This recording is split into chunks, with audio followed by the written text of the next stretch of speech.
So let's open our Bible po sa John chapter 5 verse 24, just one verse. Isang bersikulo. And maybe sa isip natin, hey, isang bersikulo lang ngayong umaga, madali tayong magtapos. And again, we're going through a series of study sa Gospel of John, and the theme is Believe. And so now we are in the fifth series of study sa tema na pananampalataya, paniniwala, or believe. Sa John chapter 5 verse 24, and the title of our message this morning is Katiyakan ng Kaligtasan. And we know, I know that some of you alam na ito, but it's always good to go back to the basic. Amen? Malaging maganda na ipa-remind tayo ng basic na mga pag-aaral or salita ng Diyos. Amen? So, hintayin ko po kayo, John chapter 5 verse 24.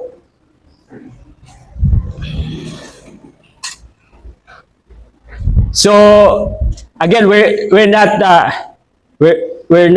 doing verse by verse expository through verse by verse. So, as you notice, we'll just pick one verse, 2, 3 verse, then we will expound it. So, nandiyan na po kayo? Amen? So, basahin ko po. In fact, iniimbitahan ko po ang bawat isa na tumayo at sabay-sabay natin basahin bilang paggalang sa salita ng Diyos. Sige, sabay po tayo.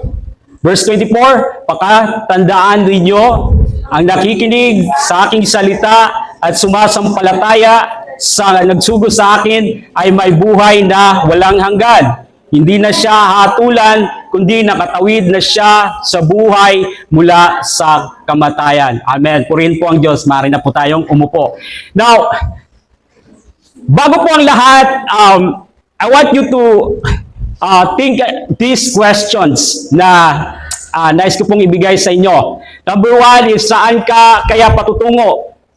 Balang araw, sa langit o impyerno? Which is, some of us will answer heaven. But sinasabi po ng ilan na walang nakakaalam. Diyos lang ang nakakaalam.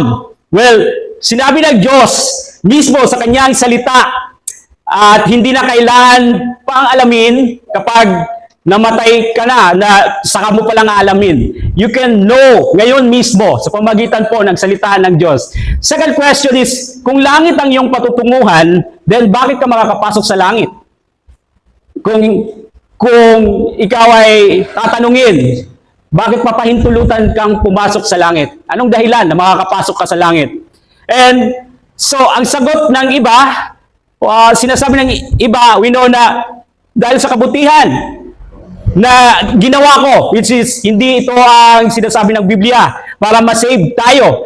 Dahil walang matuwid, wala kahit isa. Ang lahat ay nagkasala, bumagsak sa kaluwalhatian ng Diyos. And the third question is, para naman sa mga may katiyakan na ng kaligtasan, nagsasabi na ako'y makakapasok sa langit, may assurance of salvation ka na. Ano naman ang dulot nito? Hindi lang sa hinaharap, kundi ngayon mismo sa buhay mo. Anong dulot nito? Anong epekto nito sa buhay mo? Anong impact nito sa buhay mo? So, nais natin malaman itong bagay importante ito na ipapakita ko sa inyo. Kasi may mga misinterpretation tungkol sa kaligtasan. Ang mga katuruanan na ipapakita ko sa inyo ay mga katuruanan ng mga iba't ibang grupo na makikita natin, karaniwan na makikita natin dito sa Pilipinas, na pinaniniwalaan nila tungkol sa kaligtasan. Unahin po natin ng Romano Katoliko. Hindi po ito pag-down, kundi I'm just saying, ibinibigay ko lang po ang kanilang paniniwala, ang katotohanan na para sa kanila, katotohanan na pinaniniwalaan nila. Sa Romano Katoliko, about sa kaligtasan, binibigyan din nila ang kahalagan ng parehong pananampalataya at gawa. Okay? Parehong pananampalataya at gawa. Ang paniniwala kay Jesus at pakikinig sa kanyang salita ay mahalaga. Ngunit ang kaligtasan para sa kanila ay tungkol din sa pagsasabuhay ng pananampalatayang sa pamamagitan ng paggawa ng mabubuting gawa.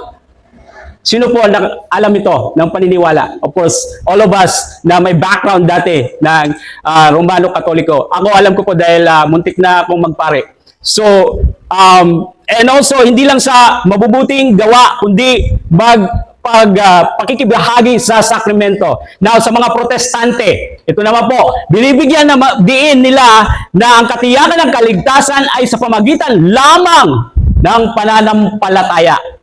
We agree with that. Do we agree with that? Amen? Sa pamagitan lamang ng pananampalataya. Para sa mga protestante, ang talatang ito ay patutuo na sa pamagitan lamang ng pakikinig at paniniwala kay Jesus, makakamit ng isang tao ang buhay na walang hanggan. Now, sa Seventh-day Adventist, mga Sabadista, para sa kanila, binibigyan din nila na ang pananampalataya, ngunit naniniwala rin sila sa kahalagan ng pagsunod sa Sabat. At naniniwala sila na ang mga patay ay mananatiling walang malay hanggang sa ikalawang pagdating ni Kristo. Now, let's go sa mga Mormons. Naniniwala sila na ang buhay na walang hanggan ay sa pamamagitan ni Kristo. Ngunit, kabilang din ito na ang mga individual ay maaaring mag-progress sa pagiging Diyos. Ito yung sinasabi nila, pwede kang maging God. Tinawag nila ito na exaltation. Paniniwala nila na pagkatapos ng kamatayan ay maaabot ng ilang tao ang pinakamataas na antas ng kaligtasan sa kahariang celestial at mabubuhay ng walang hanggan sa piling ng Diyos, magpapatuloy bilang mga pamilya, maging mga Diyos, lilikha ng daigdig at gagawa ng mga espiritong anak na kanilang pamahalaan. Saan kaya nila nakuha ito? And then sa mga saksi ni Jehovah, pinaniniwalaan nila na ang talatang ito na nangangahulugan na mayroon lamang na 144,000. Ito po yung 144,000 na makakapasok sa langit. Interesting po ito kasi I think more than 144,000 na sila. So, ibig sabihin nito ay may iwan ng iba. So, and then sa dating daan, sinasabi ng dating daan na ang kaligtasan ay sa pamamagitan ng pagsapi sa dating daan or MCGI. Okay? Pagsapi, kung sasabi ka sa dating daan sa kanilang reliyon and magpapabautismo and maliligtas ka. So, sinabi ni Soriano sa kanyang pahayag sa website, sabi ni Soriano, I quote, ito po yung sinabi ni Soriano, naniniwala kami na tinatawag kami ng Diyos ng may determinasyon na paglingkuran siya sa pamamagitan ng pagdadala niya sa amin sa kanyang kawan at itinuturo ang tungkol sa katwiran pagkatapos na mabautismuhan upang ang aming kasalanan ay matakpan sa pamamagitan ng mahal na dugo ni Jesucristo na nabuhos sa bundok ng Kalbaryo para sa katubusan ng aming kasalanan at upang maging karapat-dapat sa buhay na walang hanggan sa kalangitan. Take note, upang maging karapat-dapat, okay, sa buhay na walang hanggan sa kalangitan. So, ang pangungusap nito ay malinaw na nagtuturo na para sa dating daan, para sa kanila, ang kaligtasan ay sa pamamagitan ng mabubuting gawa. Iglesia ni Cristo. Naniniwala sila na ang pag-anib sa tunay na iglesia ay kailangan sa pagtamo ng kaligtasan. Alam niyo po, ang kiniklaim nila na tunay na iglesia ay ang sarili mismo nilang reliyon, ang INC, ang tunay na iglesia. Hindi sila naniniwala na sapat ang pananampalataya upang maligtas ka. So, basically, kailangan mong haluan kailangan may gawa para sure na sure para sa kanila na maligtas ka. Okay, naiintindihan niyo po? So, now, let's go sa context po nitong versikulo kasi hindi natin basta-basta na gamitin ang isang versikulo na hindi mo natin binabasa o tinitingnan ang konteksto. Dito sa chapter 5, isinalaysay ni John ang kwento ng isang lalaking lumpo at nakahiga sa tabi ng pool ng Bethesda sa Jerusalem. At ang taong ito ay nandito sa poolside for 38 years na. Naniniwala ang mga Hudyo po kasi na may panahon ang isang anghel ng Panginoon ay bumababa at pinapagalaw ang tubig. At ang maunang lumusong sa tubig matapos na ito'y gumalaw ay gumagaling sa anumang karamdaman. Sinalaysay sa atin sa verse 7, ng lalaking ito na hindi pinangalanan, sinabi niya kay Jesus, siya ay nag-iisa at walang tumulong o tumutulong sa kanya sa pool. Imagine niyo po, nakahiga siya sa tabi ng pool at expect siya na gumaling. Kahit na maghintay siya ng maraming taon, kahit maghintay po siya ng matagal. Hindi po natin alam kung anong edad na nawalan siya ng kakayang kumilos ng mag-isa o kung ipinanganak ba siya na ganito na o kung ito ba ay isang aksidente mula sa pagkabata niya. And wala tayong ideya kung paano napuntang lalaki ito sa pool. Ngunit ang lugar na ito, tandaan niyo po, ang lugar na ito ay isang espesyal na lugar at pagkakataon na kung saan makakatagpo niya ang Panginoong Jesus. And you notice dito sa kwento na tumugon lamang si Jesus sa problema niya sa pamagitan ng pag-utos. Ano sabi niya sa verse 8? Tumayo ka, buhatin mo ang iyong higaan at lumakad ka. Ito yung response niya sa problema ng taong ito. And pagkatapos na nag-obey ang lalaki ito, kaagad na gumaling ang lalaki ito na nandito sa pool nang pinakinggan niya ang salita ni Jesus. Ngunit ang isa pang detalye na sinabi ni John dito ay ang pagpapagaling sa kanya ni Jesus na ginawa niya sa araw ng Sabat. Ang pagpapagaling ni Jesus sa araw ng Sabat ay nagdulot ng pagkainis ng mga religious leaders. Hindi lamang sila nainis na ang lalaki ay nangahas na dalhin ang banig sa araw ng Sabat na kung saan para sa kanila, kinukonsider nila ito na work. Kundi para sa kanila, si Jesus ay nagpapagaling ng mga tao at nag-uutos na labagin ang kautusan para sa kanila. Dinalabag ni Jesus ang kautusan para sa araw ng Sabat. So, nang umalis ang lalaki at sinabi sa mga Hudyo na si Jesus ang nagpagaling sa kanya, so nagalit ang mga religious leader. Dahil dito si Jesus ay sinimulang usigin ng mga leaders ng mga Hudyo sapagkat ginawa niya ito sa araw ng pamamahinga. Ngunit sinabi sa kanila ni Jesus, ang aking ama ay patuloy sa kanyang gawain hanggang ngayon at gayon din ako. Lalo na ang pinagsikapan ng mga Hudyo na ipapatay siya sapagkat hindi lamang niya nilabag ang kautusan ng Sabat, sinasabi rin niya na ang Diyos ang kanyang ama. So, he makes himself equal sa Diyos Ama. Kaya mas lalong nagalit sila na kung saan sinasabi niya, basically, pantay kami, ang Diyos Ama at ako ay equal sa pagka-Diyos, sa authority. So, sinabi niya sa verse 19, pakatandaan ninyo na walang magagawa ang anak sa kanyang sarili lamang. Ang nakikita niyang ginagawa ng Ama, ang siya lamang niyang ginagawa. Ang ginagawa ng Ama ay siya ring ginagawa ng anak. So, does it make sense na basically sinasabi, ulitin ko po, sinasabi niya na ang Diyos Ama at siya ay equal. Okay? So, pinahayag ni Jesus dito sa verse 24 na ang pakikinig sa mga salita ni Jesus at ang paniniwala sa Kanya na sinugo ng Diyos ay sapat na upang matanggap ng sinuman ang buhay na walang hanggan. Maaari kang maligtas mula sa paghuhukom at tumawid mula sa kamatayan patungo sa buhay. Okay? Sa pamagitan ng paniniwala o pananampalataya sa mga salita ni Jesus. If you notice, sa simulang statement dito sa verse 24, sa English translation ang sabi, most assuredly, I say to you. Sa King James, verily, verily, I say unto you. So, sa Tagalog, sabi naman po, pakatandaan ninyo. That means na ang kasunod na mga salita nito ay mahalaga. Okay? Mahalaga. Or in other words, amen. Amen. Okay? So, ito ang paraan ni Jesus sa pagsasabi at pagpapatibay na mayroon siyang personal at tunay na katotohanan na ipinapahayag o ipapahayag. Dito, second-hand na information na kung saan ipinasa lamang sa Kanya. Hindi po, ang Kanyang salita na sinasabi ay hindi chismis, kundi mga salitang, ang salitang sinasabi niya ay totoo. Now, mga katiyakan ng kaligtasan na mapapansin natin dito, una ay buhay na walang hanggan. So, obviously, nakikita natin ang kondisyon ng buhay na walang hanggan sa verse 24. Balikan niyo po. Ang nakikinig sa aking salita. Ito tumutukoy sa positibong pagnanais sa salita ni Kristo, sa sinabi ni Kristo. Ang pakikinig sa mga salita ni Jesus ay kapareho ng pakikinig ng salita ng Diyos. Amen? Now, ang pangalawang sinabi dito na kondisyon ng buhay na walang hanggan at sumasampalataya sa nagsugo sa akin. Ang pananampalatayang inilagay sa anak ay inilagay rin sa ama.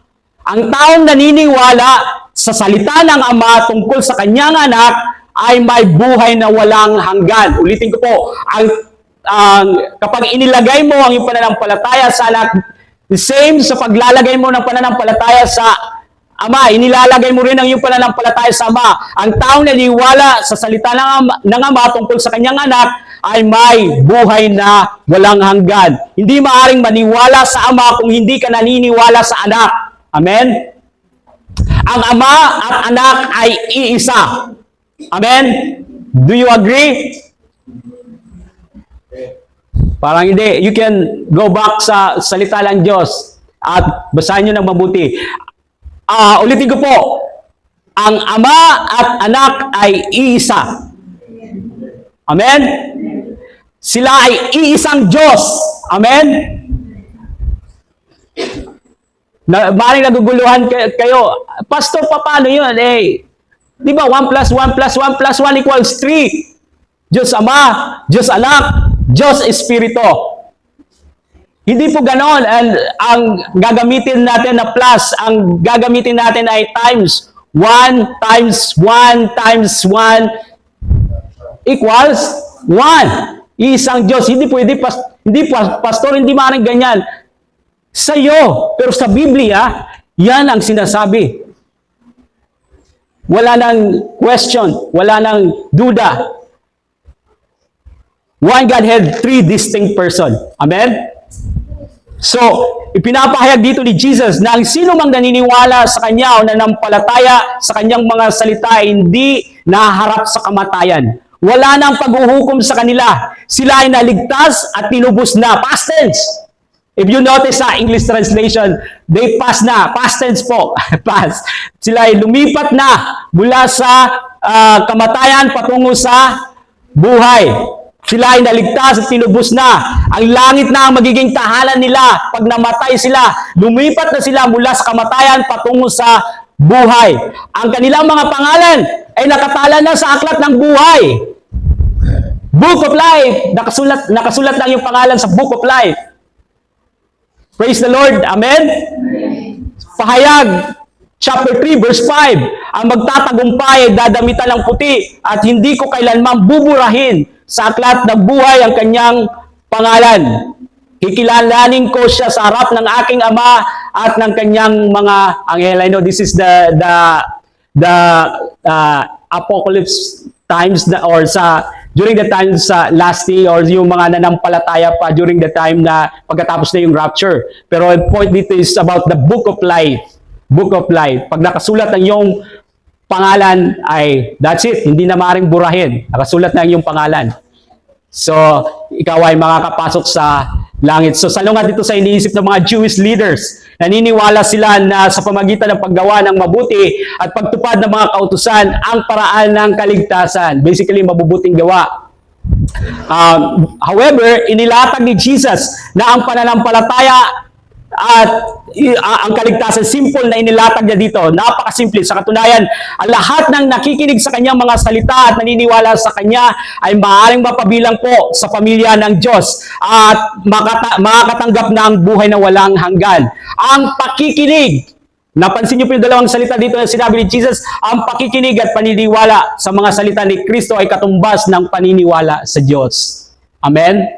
Ang pakikinig at paniniwala sa mga salita ni Kristo ay katumbas ng paniniwala sa Diyos na nagpadala sa Kanya. So, balikan po natin, tingnan niyo po dito, pakatandaan ninyo, ang nakikinig sa aking salita at sumasampalataya sa nagsugo sa akin ay may buhay na walang hanggan.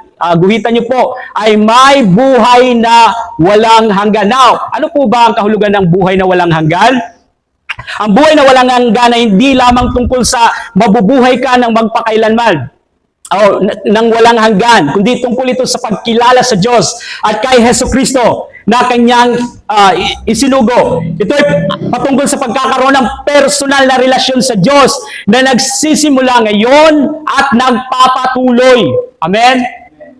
John chapter 17 verse 3, at ito ang buhay na walang hanggan, ang makilala ka nila na isang tunay na Diyos at si Jesucristo na iyong isinugo. Ang Biblia ay nangangako po ng buhay na walang hanggan sa mga nanampalataya kay Jesucristo. Ito ay kaloob mula sa Diyos at hindi isang bagay na maaari natin pangtrabahuan o maging karapat-dapat tayo gayang sinasabi ng dating daan. Roma 6:23, sapagkat kamatayan ang kabayaran ng kasalanan, ngunit ang walang bayad na kaloob ng Diyos ay buhay na walang hanggan sa pamamagitan ni Kristo Jesus na ating Panginoon. Ang buhay na walang hanggan po ay matatamo sa pamamagitan ng pananampalataya kay Jesucristo, sa pamamagitan ng paniniwala sa Kanya. At ang pangako ng Diyos ay, ano po ang buhay? Sinabi ko na, ang pangako po ay buhay na walang hanggan na mapapasayo. John 3:16, sapagkat gayon na lamang ang pag-ibig ng Diyos sa sanlibutan o sa sangkatauhan nang ibinigay niya ang kanyang bugtong na anak, na ang sino mang sumampalataya sa kanya ay hindi mapapahama kundi magkakaroon ng buhay na walang hanggan. So maaari tayo magkaroon ng assurance, katiyakan ng buhay na walang hanggan. You know why? Na maaari tayo magkaroon ng katiyakan, ng kaligtasan, dahil po tapat ang Diyos sa kanyang mga pangako. Amen? Dahil po tapat ang Diyos sa buhay natin at tapat ang Diyos sa kanyang mga pangako. Hindi nagsisinungaling ang Diyos. Amen? Siya ay mapagkakatiwalaan at laging tumutupad sa kanyang mga pangako. At ang pangako niya sa atin ay, ano po ang pangako niya? Buhay na walang hanggan. And even ang Holy Spirit, ang banal na Espiritu po, ay nagpapatotoo rin sa ating espiritu. Kung tinanggap na natin ang Panginoon, nagpapatotoo sa ating espiritu na tayo ay mga anak ng Diyos at mga tagapagmana ng buhay na walang hanggan sa mga sumampalataya sa bugtong na anak. At ito po ay nagbibigay sa atin ng tiwala at katiyakan sa ating kaligtasan. Amen? Roma 8, versikulo 16 hanggang 19. Ang Espiritu ang nagpapatotoo kasama ng ating Espiritu na tayo'y mga anak ng Diyos. At yamang mga anak, tayo'y mga tagapagmana ng Diyos at kasamang tagapagmana ni Kristo. Sapagkat kung tayo'y kasama niya sa pagtitiis, tayo'y makakasama niya sa kanyang kaluwalhatian. Para sa akin, ang mga pagtitiis natin sa kasalukuyan ay hindi maihahambing sa kaluwalhatiang ipahahayag sa atin balang araw. Sapagkat nananabik ang sangnilikha na ihayag ng Diyos ang kanyang mga anak. Amen? Now, kung alam natin na mayroon na tayong buhay na walang hanggan, then ito po dapat ay mag-udyo sa atin na mamuhay ng matuwid. Amen? Ang salvation ay magre-resulta sa atin ng pamumuhay ng kalugod-lugod sa harapan ng Diyos. Nanaisin natin na mamuhay sa paraang nakakalugod sa Diyos. At bilang mga mananampalataya kay Kristo, tinawag niya tayo para ibahagi sa iba ang mabuting balita ng walang hanggan. Dapat nating ipalaganap ang mensahe ng pag-ibig ng Diyos at ang pangako niya na buhay na walang hanggan sa lahat ng tao. Kung sino mang sumampalataya. I told this before, para sa mga Calvinist, Arminianism, John 3:16 ay para sa mga sumampalataya, Arminianism, grupo ng mga Arminianist, tumutukoy lang daw to sa mga hindi mananampalataya. But maliwanag na bukas ang pinto ang sino man para sa lahat ng tao. Amen? Ang kaligtasan ay iniaalok niya sa lahat ng tao. And interesting, I said it last Sunday na pagkatapos nito ay pumunta siya sa Samaria para magministeryo sa isang Samaritana pagkatapos ng John 3:16. Amen? So, sinabi sa atin sa Matthew chapter 28, verses 19 to 20. Kaya't humayo kayo. Maliwanag po, di po ba? Hindi lang umupo. Go! Humayo kayo. Gawin ninyong alagad ko ang mga anak ang mga tao sa lahat ng mga bansa, bautismuhan ninyo sila sa pangalan ng Ama at ng Anak at ng Espiritu Santo. Turuan ninyo silang sumunod sa lahat ng iniutos ko sa inyo. Tandaan ninyo, ako'y laging kasama ninyo hanggang sa katapusan ng panahon. So, we are called to go and share the gospel. Amen? Ibahagi ang pag-ibig ng Diyos, ang pangako ng Diyos na buhay na walang hanggan sa mga sasampalataya. Amen? Now, pangalawang katiyakan, una ay buhay na walang hanggan. Sinabi dito, go back yan sa verse, walang paghuhukom na. Amen? Walang paghuhukom para sa iyo. Hindi na siya hahatulan. Sabi dito sa verse 24, hindi na siya hahatulan. Ang Diyos ay hindi Diyos na nagtotolerate ng kasalanan. And we know that. Hindi niya binabaliwala ang kasalanan.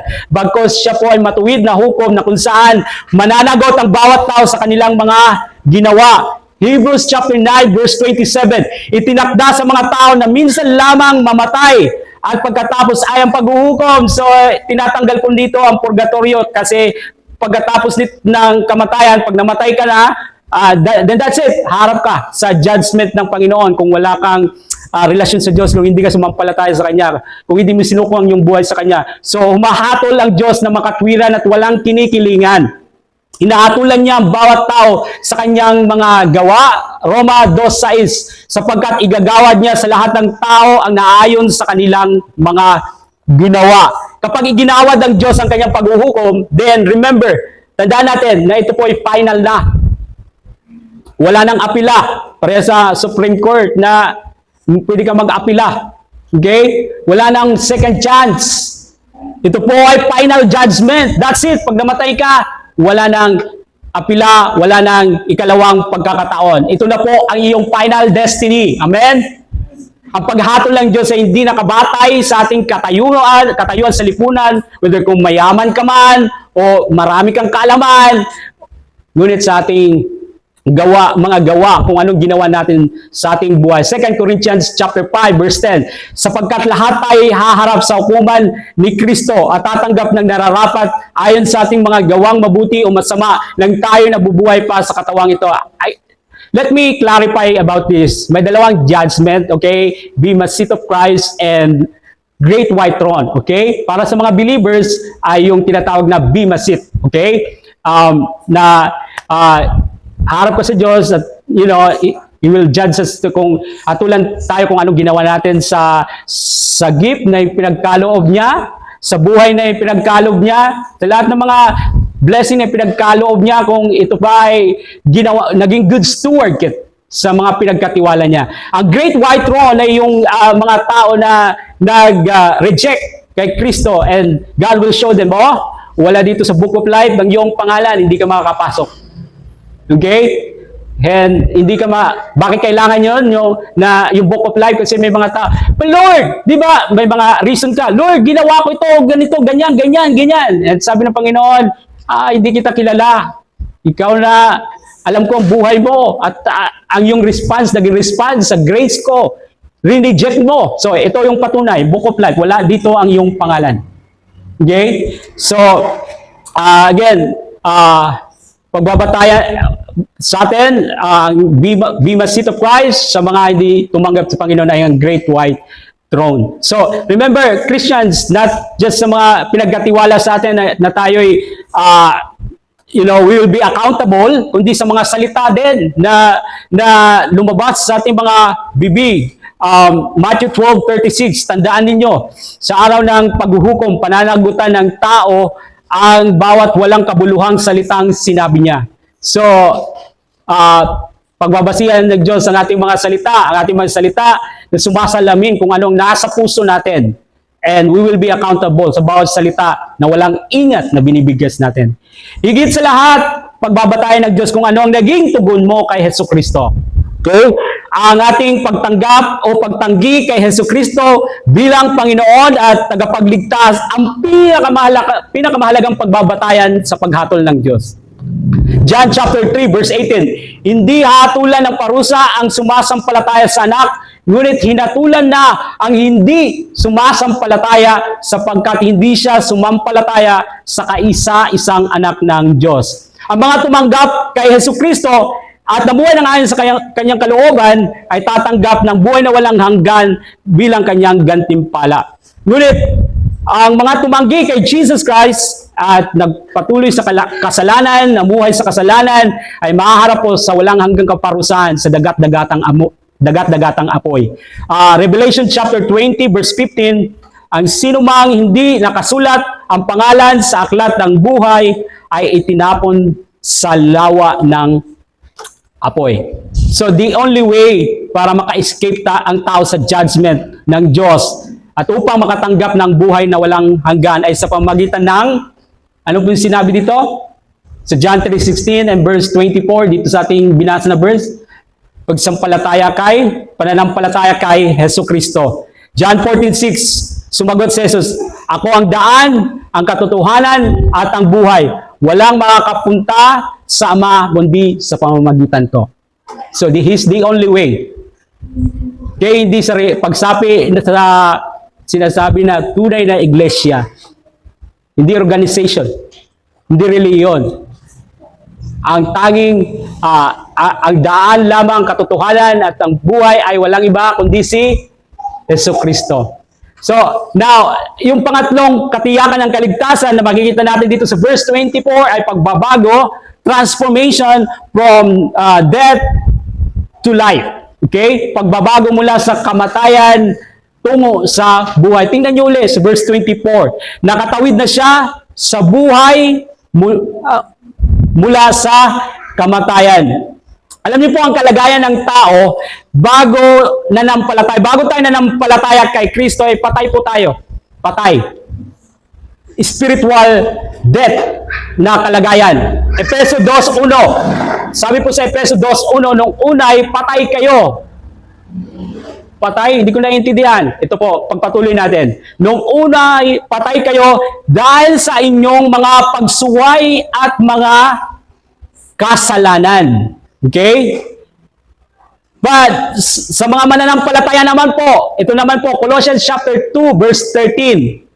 Kayong dating patay, again, ito na naman po yung salita, kayong dating patay sa kasalanan, kayong mga hentel na hindi saklaw ng pagtutuli ayon sa kautusan ay binuhay ng Diyos na kasama ni Kristo. Pinatawad niya ang ating mga kasalanan. So may spiritual life na po sa buhay ng mga mananampalataya, sa ating mga mananampalataya, hindi na patay, kundi may spiritual life. Hindi lang spiritual life ang natanggap natin, kundi meron ding transformation. Amen? Mayroon ding transformation sa pamagitan ng kapangyarihan ng banal na Espiritu. Titus chapter 3 verse 5. Iniligtas niya tayo hindi dahil sa ating mabubuting gawa. So maliwanag na naman po ang kaligtasan. Hindi dahil sa ating mabubuting gawa, kundi dahil sa kanyang habag sa atin. Tayo'y iniligtas niya sa pamagitan ng Espiritu Santo na naghugas sa atin upang tayo'y ipanganak na muli at magkaroon ng bagong buhay. Magkaroon ng bagong buhay. Now, again, kung babalikan natin itong verse 24, you will notice na comforting itong promise nito. Isn't it comforting po itong promise nito, itong verse nito? Comforting po talaga itong pangako nito. Maraming tao kasi na mayroong mga nakatagong takot sa puso, sa kanilang isipan, na sa kabila ng kanilang pagsisikap, ay iniisip pa rin nila na hahatulan sila ng Diyos. At maring isa ka sa mga taong ito, you are worried na hindi sapat ang iyong ginawa o nagawa, na balang araw ipapakita ng Diyos ang iyong mga sikretong pagkakamali o kasalanan. Balang araw mahayag para makita ng lahat. Ngunit ang Diyos ay hindi nalulugod sa paghatol. Nais ng Diyos ng lahat ay masave.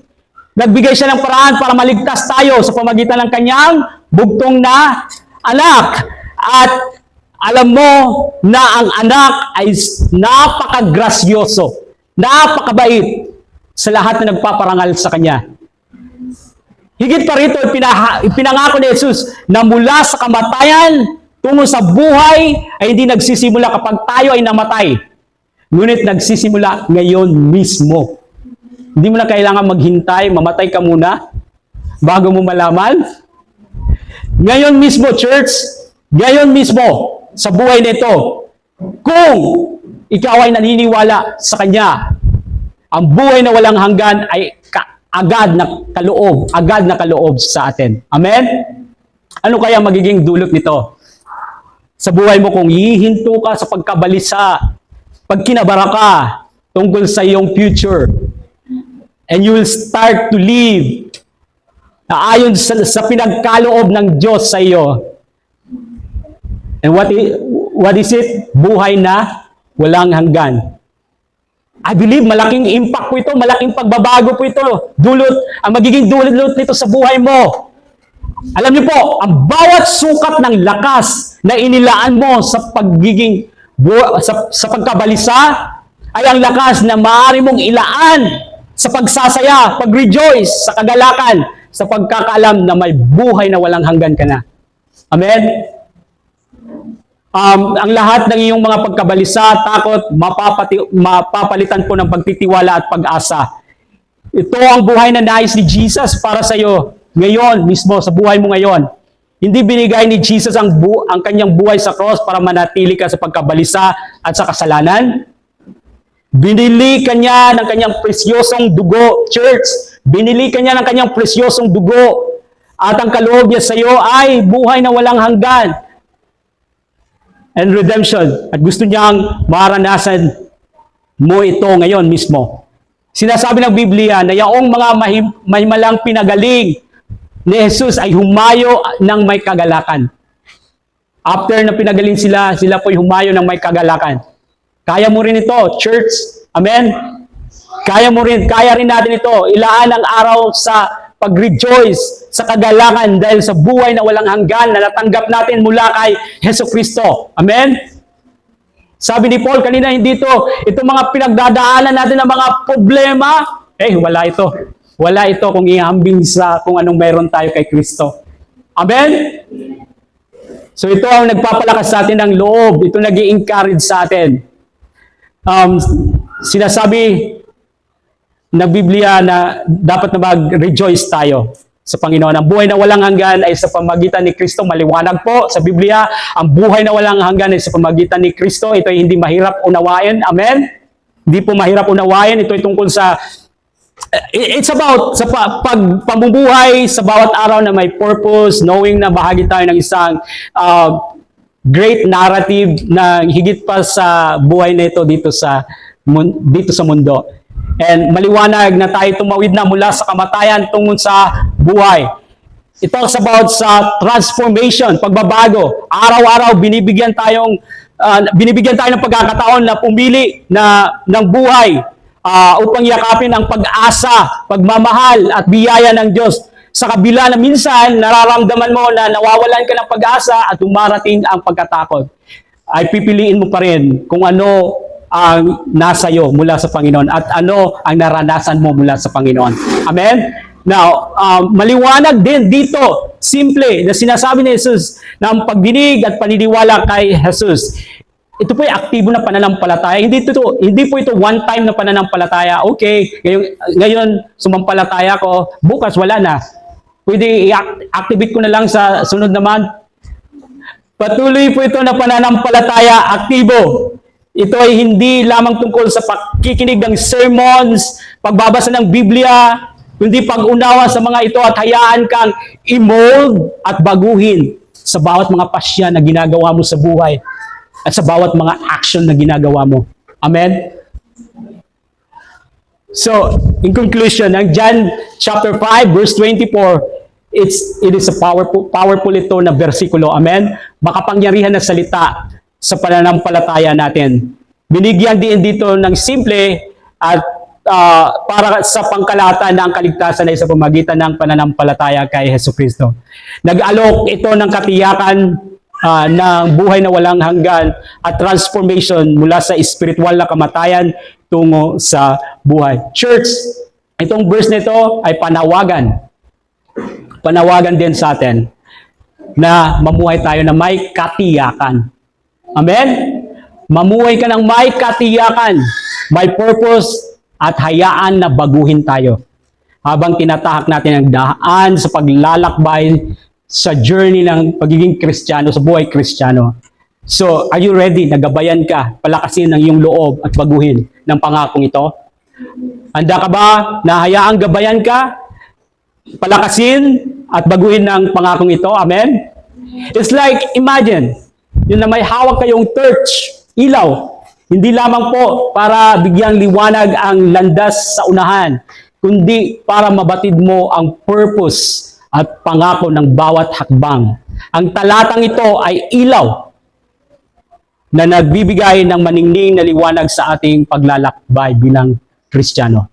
Now, kung ikaw ay isang mananampalataya na church, umaasa po ako na ikaw ay aalis dito na may panibagong paalala na ikaw ay ligtas na. Kapag ikaw ay nanampalataya na, then you are saved. Ngunit ang confession rin sa pananampalatayang ito ay mahalaga sa buhay Kristiyano. Amen? Confession, pagpapahayag, pagtatapat. And so, ibahagi mo ang iyong pananampalataya sa iba at ipanalangin mo ang iyong mga mahal sa buhay na balang araw na makita mo sila, ang ating pamilya, ang ating mga kaibigan, at ang ating mga loved ones na sila din ay mas saved. Makita na sila ay naligtas. Amen? Ngunit kung ikaw ay naririto hindi pa isang mananampalataya, wala ka pang relasyon sa Diyos, kailangan mong pag-isipan ito. Consider this verse.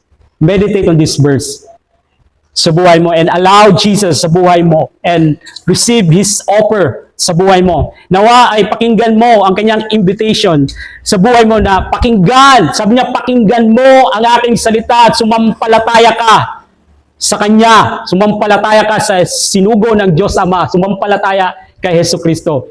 Ibigay mo ang iyong buong pusong pagtitiwala sa Kanya at mabuhay na kasama siya sa buhay mo at para sa Kanya ang buhay mo upang magkaroon ng tunay na layunin ang buhay mo.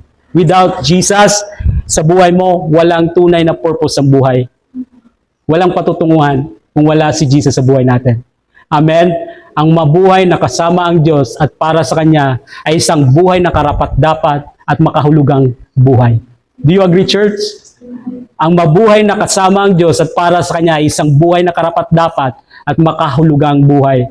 Ang Diyos po ay karapat-dapat din na pakinggan at pagkatiwalaan ng buhay natin. Amen? So whatever worries na nandiyan dyan sa puso mo, go back sa Kanyang promise, sa Kanyang salita sa iyo. Ang Diyos po ay tapat sa atin at sa Kanyang mga pangako. Amen? Manalangin po tayo.